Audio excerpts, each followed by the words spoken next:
دغه اته کارونه له جنسي اړیکې مخکې هیڅکله ونه کړئ. لومړی، تریخ شیان مه خورئ. تریخ خواړه په تیره مرچک د جنسي اړیکې تر مخه وخوړل شي د کولمو باید پیدا کوي چې د جنسي اړیکې مزاحم واقع کیږي. دویم، تر جنسي اړیکې مخکې ادرار یا تشې متیازې مه کوئ. ممکن معلومات ولرئ چې تر جنسي اړیکې وروسته ادرار ګټور دی ځکه چې د ادرار په مرسته داخل شوی میکروب بیرته بیرون ته ځي، نو لازمه ده چې تر جنسي اړیکې وروسته ادرار وشي. دریم، سګرټ څکول. سګرټ نه یوازې په زړه، سږو او رګونو باندې بد تاثیرات لري بلکې په جنسي اړیکه هم منفي اغیزې لري. څلورم، موټاک وهل. ځینې کسان د دې لپاره چې ژر خلاص نشي تر جنسي اړیکې مخکې موټاک وهي.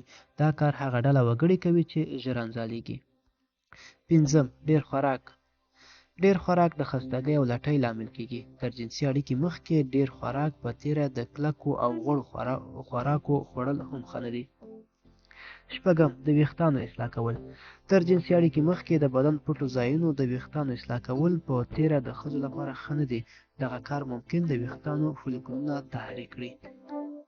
اووم، انټي هیټا تابلیت. تابلیت د پزې راوتلو لپاره کارېږي او پزه وچوي.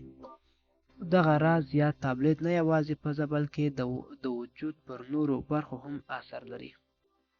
اتم، هغه خوراکونه چې تر جنسي اړیکې مخکې باید ونه خوړل شي.